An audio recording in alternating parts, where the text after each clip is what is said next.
Good afternoon, everyone. Welcome to this week's discussion and update on COVID-19 webinar. I am Kathy Purdy, Marketing Manager at Bond. Two quick housekeeping items before we get started. Please enter your questions through the Q&A box located at the bottom of your screen, and we will do our best to get to those as time allows. Also, your comments and suggestions for future topics are important to our attorneys, and we would appreciate you taking a moment to complete the brief survey once the webinar has ended. So to get things started, I'm going to hand it over to Pete Jones. Thank you, Kathy, and good afternoon, everyone. Good to be back here with you. We've got a full program for you today. There's still a lot going on, and things are evolving rapidly. So we're going to start off today with Kate Schimmelwick. Kate is in our Syracuse office, and she's going to talk about the PPP Interim Rule, which was recently issued. Kate, take it away. Thanks, Pete. It's great to be on today's webinar talking about PPP again.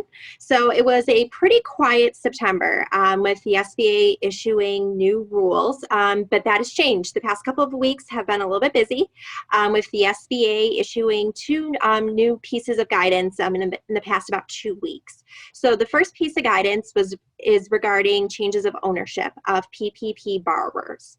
The second piece of guidance is regarding borrowers who have loans under $50,000. So let's start with the change of ownership guidance that was issued about a week and a half ago at this point.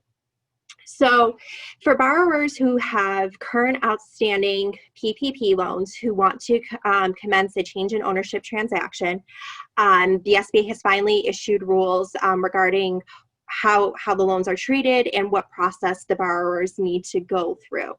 So in almost all cases, the lender, so the PPP borrowers and lender, so the bank, is going to have to consent to the transaction. In some cases, not only will the lender need to consent, but so will the SBA. So when we say change of ownership, what do we mean? So any transaction where 20% or more of the PPP borrower's stock or equity interests are being sold or transferred is considered a change in ownership transaction. Also, any transaction where 50% or more of the PPP borrower's assets are going to be transferred to a buyer is also considered a change in ownership transaction. Finally, any merger of a PPP borrower into another entity is also considered a transaction. So there is no consent required if the PPP note is completely paid in full. So what do I mean by this? I mean that the forgiveness application has been sent to the lender has processed it, the SBA has processed it, and remitted the PPP funds to the lender to pay off the note, and the borrower has paid off any remaining portion that wasn't forgiven. In that situation, no consent is needed. Okay. In the next couple circumstances, lender consent is required, but not SBA consent. So there's no SBA consent required for a stock sale that is less than 50% of the outstanding ownership interests, and the borrower has completed their forgiveness application and submitted it to the lender, and any any funds that are still outstanding on the PPP loan are escrowed. Okay. There's also SBA consent not required, again, though lender consent is required, for an asset sale where, again, the forgiveness application has been submitted to the lender and the amount of outstanding PPP funds on the loan is escrowed, okay, until, of course, the loan is paid off, okay. In all cases, the borrower continues to remain liable for the PPP loan. In some cases, the buyer is going to have to be careful, again, you've heard me say many times, record keeping. They have to be careful with their record keeping and careful to make sure that if they have a PPP loan as well, that they are separating, segregating, and delineating the PPP funds of the two loans, okay?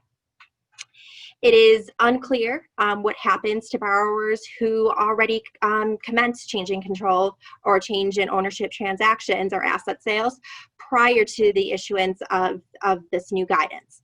So if we have a seller who had a PPP loan that didn't pay off the loan and sold part of their business or sold equity in the business, let's say back in July or August, and did not notify their lender, that's probably something that they should be thinking about doing and letting the lender know that this did happen.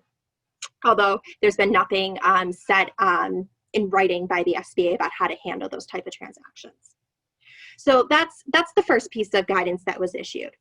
The next piece was issued very late last week regarding loans under $50,000. So for borrowers who have loans under that threshold, they no longer have to worry about FTE or salary or wage reduction calculations in their forgiveness application. So the SBA has released a brand new application for those borrowers under that $50,000 threshold that just requires the borrower to indicate what their eligible payroll and non-payroll costs. Again, remember, payroll costs is your payroll, your insurance, and then of course your non-payroll costs is your rent, utility payments, mortgage interest payments. So the borrower will have to indicate what their eligible non-payroll and payroll expenses were that they're seeking forgiveness for, without having to do that second step of then taking those eligible expenses and then doing the reduction calculations if they either furloughed employees, terminated employees, or reduced salaries in excess of 25%. So that step 2 is gone. Borrowers can just now receive full forgiveness of their eligible expenses. However, what's really important to note with this new application is all of the documentation that you have to submit with your traditional application is still required under the new application form. So you still need to go and submit your documentation evidencing what your actual forgivable expenses were and how you used the money. That's really important to keep in mind. So you might be wondering, well, how is the SBA doing this? You might have heard on the news, there's been various reports asking for simplified forgiveness, and the SBA has indicated that under their rulemaking authority, they expect that many borrowers under this $50,000 threshold were not actually going to furlough people because they expected the workforce to be very small, and they also did not expect salaries to be greatly reduced. So they felt like this was de minimis in their rulemaking authority. So that's the other piece of new guidance received. Also included in that new interim rule was an inclusion of language regarding how lenders should handle situations where borrowers submit forgivable eligible expenses, your payroll and non-payroll expenses that are in excess of the PPP loan amount.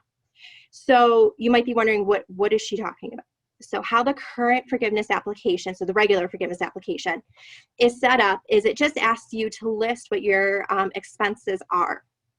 And in a situation where a borrower is in a 24-week covered period and puts down all of their eligible expenses, in that situation, those expenses for 24 weeks are going to far exceed the PPP loan amount, which, remember, your PPP amount was only based on 2.5 months worth of payroll. So this new language confirms to lenders that in that situation where a borrower puts that high number in the application, then the borrower is only entitled to forgiveness in the amount up to the PPP loan amount. So you can't get extra. It's just going to be, the loan is paid, and that's it. You're not getting a refund of more money based on those extra expenses. Okay.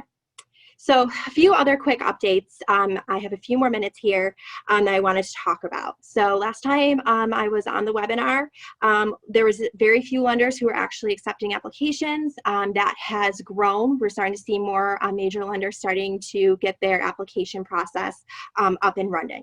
So of course, check with your lender, see where they are in the process, and if you can even apply for forgiveness yet, or when they're anticipating their applications to open.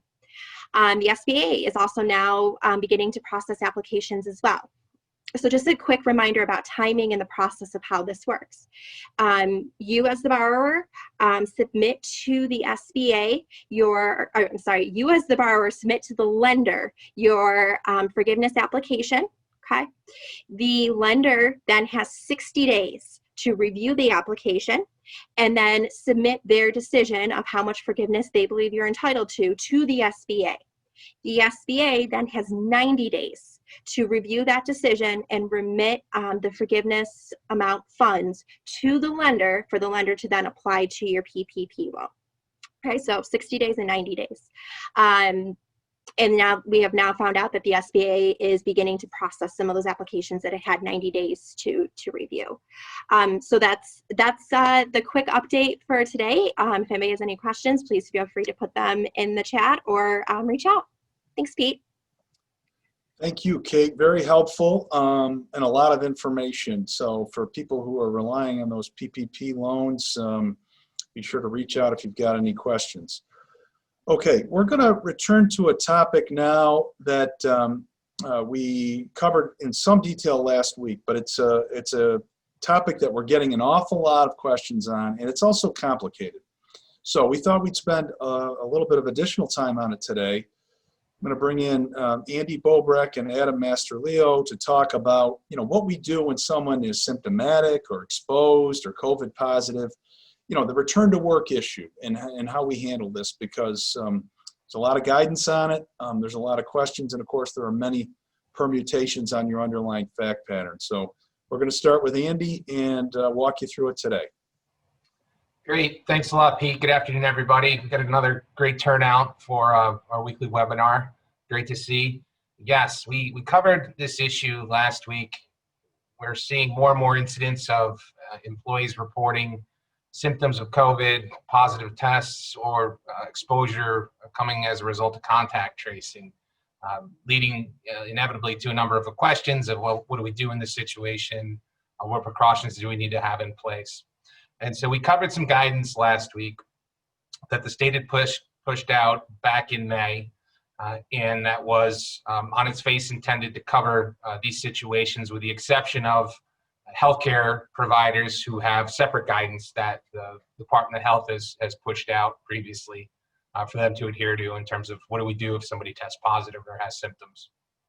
So and we got a number of great questions last week on this that I think illustrates a number of things. One, there still is perhaps a bit of confusion out there in terms of what guidance do we follow, and I think that in part is attributable to the really dynamic and fast-paced change that we saw back in the spring and early summer when COVID was first emerging.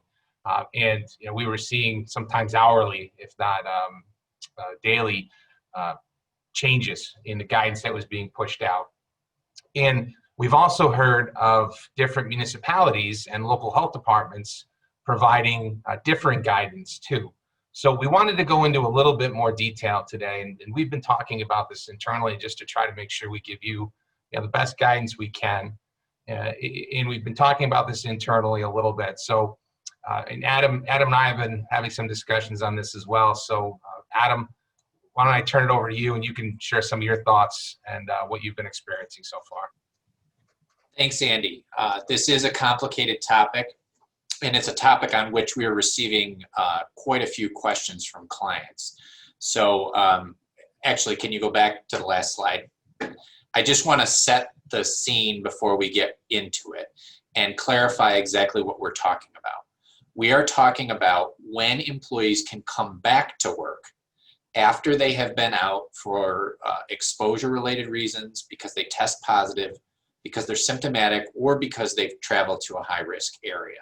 We're not talking about employees who are out because they have childcare issues. We're also not talking about the decision of whether or not someone has to go out of work. We're assuming that someone's out of work for those reasons. And now we're going to talk about what are the rules governing when they can come back. So next slide, please. Unfortunately, the state has issued a number of guidance documents, and I say unfortunately just because it causes confusion. But they've issued different guidance documents for different industries at different times since March. So what I want to do is walk through what guidance documents are out there and how we're interpreting them as far as their interplay with one another, because it's not clear at times what guidance governs what situation. So hopefully this will provide you with some help. I want to make a note, in the next two slides, there are these highlighted, they're documents. They are actually links. So if you go to the PowerPoint presentation, which I know is available to everyone after the webinar, you can click on those links to access the guidance. So let's start with the first problem, and that is the distinction between essential businesses and non-essential businesses. On March 31st of this year, the state put out a guidance document for return to work for essential workers. And it made sense that the state did this at this time because no one else could work on March 31st. If you remember, we didn't enter phase 1 until the middle of May. So on March 31st, the state put out this guidance that said, when can essential employees return to work? Some important points from that guidance. Essential employees could return to work if they were exposed but asymptomatic. They didn't have to stay home for any particular period of time so long as they met a number of conditions and they were asymptomatic. In addition, if someone was a positive case under that guidance, they could return to work after 7 days of isolation and 72 hours free from fever. So that was the earliest guidance that we had out there, and that was for essential employees. Very specific, very clear. On May 31st, the state then came out with subsequent return to work guidance, which was a little more broken out and included precautions or requirements for employees who were symptomatic, employees who had close contact but were asymptomatic, employees who had close contact with a positive case but were symptomatic, and then individuals who had a positive test. There were some significant differences between the May 31st and the March 31st guidance.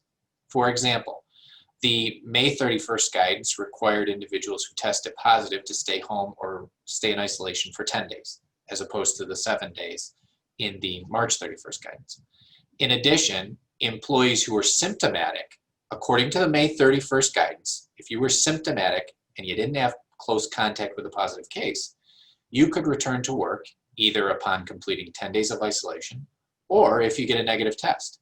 That wasn't included in the essential business guidance. So we have these two documents, and it is not entirely clear whether the May 31st guidance superseded the March 31st guidance. So we've had questions from employees or employers about whether they should be following the March 31st guidance or the May 31st guidance. These are essential businesses. And unfortunately, the state is not giving us a clear answer. We know for a fact that Broome County, for example, believes that the March 31st guidance is still applicable and still applies to essential businesses. We also have reached out to Onondaga County, although we don't have a formal opinion from Onondaga County. It appears that their interpretation is that the May 31st guidance has superseded the March 31st guidance. Now, in discussion internally, that seems to make the most sense, but we don't know for sure, and we want to make sure that you know as well that it's not entirely clear whether this May 31st guidance has superseded the March 31st guidance. So if you are an essential business and you have an employee who goes out for one of these reasons, it's really important to communicate both with us and with your local county health department. Now, you should be in contact with the county health department anyway when you have a positive case or a close contact if you're doing contact tracing. But it becomes especially important when you're talking about when this employee can come back to work.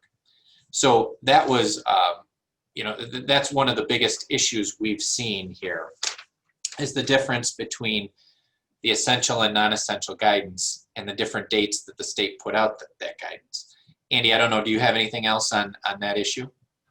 No, that I think covers it pretty good, Adam. A couple just additional thoughts in terms of, which applies in what circumstance, and I agree with your assessment. The other things we've noted is that the March 31st guidance, while still technically out there on the internet, is harder to find on the Department of Health's website. And furthermore, the specific guidelines that industries must follow and certify for reopening purposes that the state put out way back when expressly links to the May 31st return to work guidelines. So when Adam mentioned that while we're not certain, there's appearances that the May 31 guidance supersedes the earlier guidance. Those are factors that we've considered in reaching that point of view too. Thanks, Andy. And I know that this is very technical, and I apologize because it is incredibly boring to talk about, and I'm sure it's even more boring to listen to. But it is very important for you as employers to know when and how you can bring people back to work, given the current circumstances. I also wanted to point out a couple of other things. The state has also released separate guidance for return to work as it relates to healthcare employees. And that guidance is broken down into two different categories. You have general healthcare personnel return to work guidance, and then you have return to work guidance that's specific to nursing homes. With respect to the general personnel guidance, it's interesting because that guidance sort of mirrors the March 31st guidance in a lot of ways. And that's because you had healthcare workers at that time who were obviously essential, and they needed to come back to work as quickly as possible to continue to provide care to patients. So, for example, you have in the healthcare personnel guidance this rare exception. It says right in the guidance that it's a rare exception for individuals who are, quote, unique, who possess, quote, unique or irreplaceable skills critical to patient care. And that exception is for those providers who test positive but who are asymptomatic. So there's this carve out in the healthcare personnel guidance for even doctors who are positive but they're asymptomatic if they possess these unique and irreplaceable skills. The nursing home guidance is interesting because it deviates from the healthcare provider guidance and requires individuals who test positive or who are symptomatic to quarantine for 14 days. This is different than any of the other guidance documents completely. There aren't any other guidance documents that require that. So it's really important if you're in an industry to know whether or not there is specific return to work guidance applicable to you. And the last thing, if you could change the slide, the last thing I want to touch on briefly, I know we've talked about this in past webinars, but this kind of ties it all together. We had specific return to work guidance that the state provided that was specific to schools. And we know that schools were requiring additional information before employees could return to work, such as a negative test, a doctor's note, and resolution of symptoms for symptomatic individuals. That was the initial state Department of Health guidance that was put out, I think it was back in July, that school districts had to include in their plan. We just received in the last week or so an updated what they're calling toolkit from the Department of Health, which changes the return to work guidance substantially.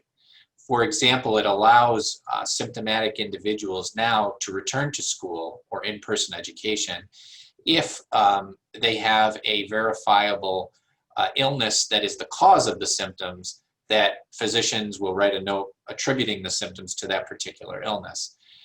So there are significant changes within even the school guidance if you compare that to other guidance applicable to essential, non-essential, and healthcare workers.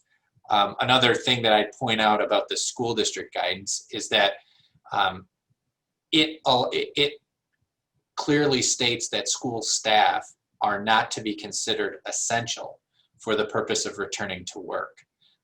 So this requires school staff to quarantine for a period of 14 days following exposure to a positive case or close contact with a positive case or travel to a hotspot. So those are some additional issues I wanted to point out, kind of to tie a bow on this topic. Just make sure you know what guidance applies to you. We've provided you with some examples. Feel free to click on the links when you have the PowerPoint, and call us if you have any questions, because this is a complicated issue. And as you can see, it's ever evolving, and it's being interpreted differently by different agencies within the state. So we will keep you up to date on any changes, obviously, but this is a good picture and snapshot of where we are now. So Andy, I don't know if you have any other comments. If not, we can take it back to Pete. I know there were a lot of questions on this, so we might want to, we can answer some of them if you want. Yeah, so maybe we should answer a few of them. Why don't we, I think what I'm going to suggest is we go to Katie and we'll talk to her a little bit about what's going on, and then maybe you and Andy can pop back on and answer a few of these questions. But let me offer this in terms of a general answer. We're also getting travel questions. I can see that in the chat. So I like to think about this as a, sort of a series of questions. Maybe it's a mental checklist, maybe it's a physical checklist, but because the situations are so fact specific, especially in the chat, people are asking questions about, if the following 4 things are the case, what do we do? And that's how all the questions arise. And so both in the travel context and in the return to work context, I think we have to get the guidance that's applicable in front of us and then work our way through our specific fact situation. If it's a healthcare situation, obviously we've got that guidance. If it's not a healthcare situation, we've got to make a decision, or at least understand what our local Department of Health is saying with respect to which return to work guidance we'd be following. Once we're under that return to work guidance, we'll then work our way through the various situations. Typically, there's reference to whether somebody's been exposed or in close contact with, or is symptomatic. I mean, those are the variables that may trigger a different set of rules. And so then we're going to need to follow the rules for the situation that we're in. Similarly with the travel quarantine. If someone is not out of state for 24 hours, we're probably going to be home free in terms of it not applying. If they're an essential worker, there's one set of rules in terms of when they can, they may be eligible to work and the conditions under which they can work. If they're not an essential worker and they've been to one of the states, then we're going to have the quarantine requirements. So I think I like to think of this as a framework that if we know what our facts are and we can get the applicable guidance, we can work our way down through, figure out what covers our situation, and then try to apply it. I also see in the Q&A what I think is probably some frustration with respect to, is it 10 days, is it 14 days? Why does the CDC guidance seem to say something different or explicitly say something different? And I think it's a similar thing there, that this has been evolving. Different guidances have been issued as the science becomes a little bit better known, and we learn a little bit more what situation we're in. But it's certainly not the case that these rules always match up exactly the same. So we have to see what rules are going to apply to our situation and then apply them. Okay, having said that, I made Katie wait while I tried to summarize that. We're going to turn to Katie. I've asked her to talk about a bunch of different things today, so because there's a lot going on in Albany, and then when we're done, we'll go back to field a few questions. All right. Yes, there's a lot to talk about today, so buckle up because this is going to be, I have a lot of slides today, so get ready, everyone. So first thing that we're going to talk about, this executive order came out last week. This executive order, it sets forth the cluster action initiative plan that the governor has developed. This breaks down, as you all likely know at this point, you have the red zones, those are the most severe outbreaks, orange, less severe, and then yellow are the caution zones. I'm going to go through those in a lot more detail actually in a second, but one thing I want to discuss right up front are the penalties that are under Executive Order 202.68. There are two different frames of penalties associated with this order. The first one, and the one that's really eye-catching, is this: if you organize a non-essential gathering, you may have fines of up to $15,000. Now, I was looking into this today because there's been a lot of questions about this. The Department of Health put out some emergency regulations on this fine specifically. This fine applies throughout the state. It applies if somebody organizes a non-essential gathering that does not follow the restrictions or the guidance put forward by New York State.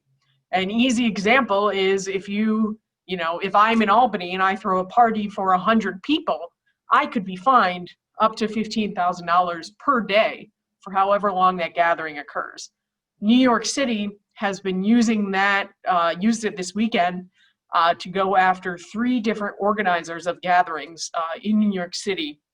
Right now in the red zones, they have lots of restrictions that we're going to go over on gatherings, so you can see how it's easy to go after people with this when no one is supposed to be gathering in these red zones.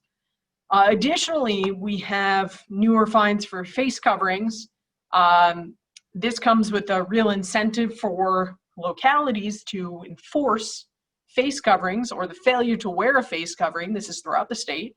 If you fail to wear a face covering, you can be fined up to $1,000 if the locality can retain that money for those fines. So the whole point of this is the governor, again, trying to stress we need more enforcement from localities. So next up, what we're going to do right now is go through some of these cluster maps, just because I think it's really worth looking at how this is impacting New York State. And we need to know this plan, because if this cluster initiative action initiative works, this is what New York State is going to do to deal with COVID outbreaks for the foreseeable future. These targeted shutdowns, that's what's going to occur. If in the next 2 weeks this doesn't work, I will have new maps to show everyone, but it might be of the whole state at that point. And that is obviously what we want to avoid. Right now, where we're looking at is we are numbers-wise likely where we were in the end of February or the beginning of March, but we didn't have testing then to tell us actually where these outbreaks were happening. So, this is really a game of how is this going to work? But turning to these maps, we have Brooklyn. This is a significant amount of Brooklyn, as you can see. And on New York State's website, you can type in your address to figure out if you are in one of these zones. But the outbreak in Brooklyn is large. Queens has 2 outbreaks. It has this Far Rockaway cluster zone and then also this Flushing cluster zone. As you can see, both have the orange, red, and yellow. And then moving on to Orange County, this is the Orange County cluster. This is just red and yellow. It's not quite as large. I mean, that Brooklyn one is huge. I really can't stress how many people live there. That's how big that is. So Orange County, then we have Rockland County. Rockland County, again, these are small, but they're red and they're yellow. And then we have Broome County. And this covers geographically the most space. As somebody who, grew up in this area, I know this area like the back of my hand, so I can tell you exactly who's impacted on this map. But this is a very concerning cluster, even though it's only marked as yellow. The southern tier has really the highest increase that's occurring of COVID-19 in New York State at this point, which is very concerning This is a very, Binghamton's not rural, but the areas around Binghamton are. And COVID is really spreading rapidly in that area. So seeing if this yellow cluster zone works to contain things will be very important.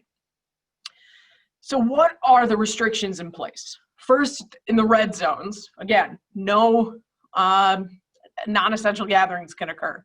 Everyone, if you're not marked as an essential business on ESD's essential business list, which I'm going to talk about in a second, you have to reduce your in-person workplace capacity workforce by 100%. Schools, importantly there, schools must go to remote learning. That is important, and that stays consistent throughout the orange zone. New York State, Empire State Development has released a separate essential business list for this cluster action initiative versus the New York on pause essential business list. There are differences between them. You should all be getting information memo from Bond, likely at any minute, or it might have already went out about this. So feel free to read into that if you want. It lists out every single essential business that's marked as essential. Those businesses can continue to operate, but please, if you are in a cluster, if you are in a red zone specifically, because that's who this really applies to, except for personal care services, which we will discuss. If you are in a red zone, please check and see what you are listed as essential on Empire State Development's website. There are restrictions. You can't just assume that, the one that comes easily to the top of my mind is car dealerships. Car dealerships say that automotive sales may occur, but delivery, viewing the car, all of that has to occur with, it can occur in person, but with appointments. That means people just can't walk into a car dealership there. So please check out what it says and where you're going with that. Orange zones, again, these are still some strict restrictions, but less so. Some non-essential businesses may reopen, but the issues with, gyms, fitness centers, barbers, all of those things listed there must remain closed for in-person work. Schools must still be on remote learning. That's a very important thing to remember. And again, we're seeing houses of worship are still going to have restrictions. Next up, we have the yellow zones. So yellow zones, the non-essential gatherings, the limit is to 25 people. The biggest thing here is that schools may reopen. Schools may reopen for in-person learning to occur. During the red and orange phases, schools may still be operating remotely, and likely they are. Every school is going to be different, but they may still operate remotely. One other thing to mention too before I move on to the school issues is to discuss the timing between these things. So each zone color is around for at least 14 days. After 14 days, the state will take a look at it, and with a formula that hasn't been released yet, or I don't know if it ever will be released, we'll decide what color zone you're going to be next. We're not quite sure really the methodology that went into choosing the specific zones, zone colors that applied, but you can see from those maps, it's very granular data. And like I spoke about last week, the governor didn't want to use just zip codes, but wanted to use other methods of trying to really target where this virus is spreading. So now we're going to turn to schools. So the biggest thing that came about out of this for schools, besides shutting, going to remote learning if you're in a red or orange, is that yellow, if you're in a yellow zone, you must be conducting testing. Initially, the governor made it sound as though every single person in the school would have to be tested. That has been walked back by Department of Health guidance that came out last week. schools open for in-person instruction in yellow zones must test at least 20% of the in-person students, teachers, and staff once a week, beginning on Friday, October 16th, so this Friday. The DOH, this guidance that they provided, it's very short. It's a page and a half. So it really doesn't answer a lot of questions that schools and school districts have. But one thing it does provide is that the Department of Health is sending rapid testing kits to local health departments in cluster zones and throughout the state, actually. And schools should be trying to partner with these local health departments to carry out tests. The question that remains is, are there enough tests for all the school districts impacted for one local health department to be able to send out? You think about New York City, local health department, there are quite a few schools that are shut down in New York City right now. Will they have enough tests to go out? I don't know. That question remains open. Importantly, to be eligible for this free testing program, schools have to be current with their daily COVID reporting. So this should serve as a reminder to schools to, really try to remain current with that work. One other thing that's important to note here too, and this is connected with those large fines I discussed earlier about non-essential gatherings, but the schools in yellow zones may have sports. Sports may occur, and that was addressed in a FAQ from Empire State Development that came out, I don't know when, lately. It came out very soon. So that's important, because if a school follows the guidance as to youth sports for schools, then they will not be in, there shouldn't be a concern that those fines would apply to a school, so long as you continue to follow the guidance. And remember, schools in yellow zones may have sports, may have their extracurriculars, but has to continue to follow the guidance that's available, and can only be open for in-person instruction if they can test up to 20% of their students per week. Students and everybody per week. I believe that's my last slide. I'm not sure. It looked like it. Yes, it was. So I'm kicking it back to you, Pete. Katie, thanks. I mean, again, just try to, put a little bit of a bow on this thing. I mean, there's an awful lot to follow here. You made this point last week. I think it's a good one. It appears we're going to try something a little bit different. Rather than the sort of blunt instrument of, shutting down the entire state, trying to do it by zones. It does present a whole new concept and some new rules. And so I don't want to sound like a broken record here in terms of, trying to give people broad advice, but I think, again, we're going to have to look at where we are, what the color coding is for the time period, and then work our way through the guidances. And we're here to help you do that as this situation evolves. Okay, let's go. I wanted to go back and maybe take a few questions here. We got a couple minutes left. Let me go back to Adam with respect to the, can you work, return to work questions.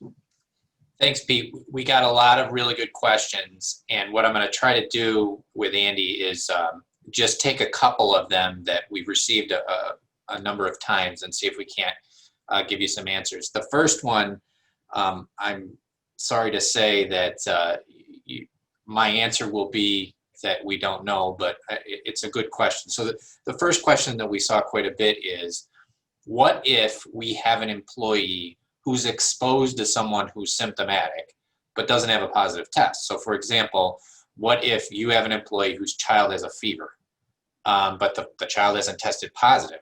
So this is just an exposure to a symptomatic person. The guidance doesn't give us an answer, and this is a gap in the guidance. The guidance doesn't talk about exposure to symptomatic individuals. It talks about exposure to positive cases. So there isn't any guidance that will force you to do one thing or another. This is going to be totally up to you as a business and how you want to handle that situation. Another question that we got a couple of times is, what's the quarantine requirement? Is it 10 days? Is it 14 days? The CDC says one thing, the state says another. I would just refer you back to Pete's process that he talked about that maybe I didn't articulate clearly enough. You first have to determine what is the guidance that's applicable to you. Once you have that, you then go, well, what's my factual situation? Is my employee symptomatic? Is my employee a positive case? Or is my employee someone who's just been exposed? So you figure out what the guidance is that's applicable to you, then you go to your factual situation. Most of the guidance provides different quarantine length requirements based on different factual scenarios. So for businesses, non-essential businesses, we know that it's 10 days for a positive case, but it's 14 days for an exposed or a close contact to a positive case. So you really have to go through that analysis we talked about. Andy, you want to take one or two of these? Sure, thanks, Adam. Yeah, and one thing I would just add, on the top of my desk are two folders. The top one is all things related to COVID, and particularly return to work right now. I keep that guidance printed out, constantly refer to it. And my second folder is paid sick leave, but we'll leave that aside for now. But there's a lot going on with that too, of course. One question that I've that came up, I think, is let's say an employee screens positive for a COVID symptom, but then says, "Oh, hey, I've got seasonal allergies." That's what this is. This isn't COVID. What do we do in that situation? Is there anything short of a negative test from COVID that can allow the employer to return to work? The guidance, and Adam, correct me if I'm wrong, but the guidance that I recall reviewing doesn't address the situation where there's another valid explanation that could be in place.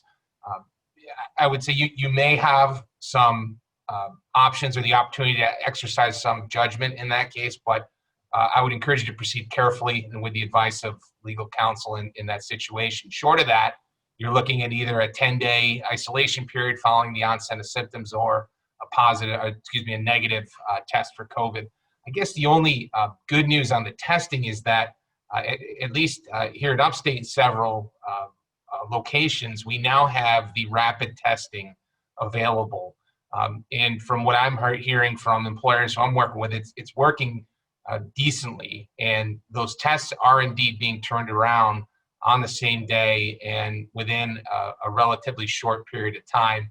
Really, any delay is a function of how quickly you get into the queue on that day. But again, that could be a benefit. The second is, okay, so somebody travels to a known hot state. Let's assume they're not falling into the essential category. They stayed longer than the limited period of time.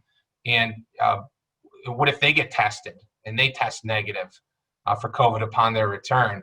And again, I'll have Adam correct me if I'm wrong on this. I don't remember any guidance in the travel restrictions indicating that, hey, if you get a negative COVID test, you're clear to return to work. All it talks about is the 14-day quarantine period that would apply there. So we wanted to provide that guidance in response as well. Lots of good questions. We'll continue to look at these, and I'm sure this won't be the last you're hearing from us in terms of these return to work, positive test, exposure issues. Thanks. Thank you both. We're going to just go back to Katie real quick on the travel guidance. Yep. Well, in between that period of time, I just feverishly looked around for an update since I spoke, but there have been no updates to the travel advisory list. I expect, just based on the numbers I'm looking at, that New York, New Jersey are having a pretty tense conversation right now about whether to add Pennsylvania, because the numbers right now, Pennsylvania clearly qualifies to be added. That is, concerning because there's lots of cross-border traffic between Pennsylvania and New York, lots of people working. I know the governor has said before that they didn't want to ever add New Jersey as a travel advisory state because of the border. specifically the border into New York City. But I don't know if that will hold true for Pennsylvania. Pennsylvania has, as we all know, an enormous border with New York State. And that cross traffic is actually seen as a thing that's driving the rise of cases in the southern tier.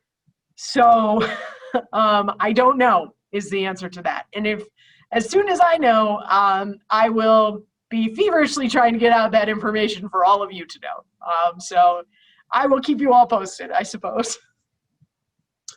Katie, thanks. And thanks everyone for being on today. We appreciate you being with us. There's a lot of questions and a lot of folks on the webinar. So we're going to keep coming to you every Tuesday until there's no more need. Thanks for being with us. Everyone be safe, and we'll talk to you next week.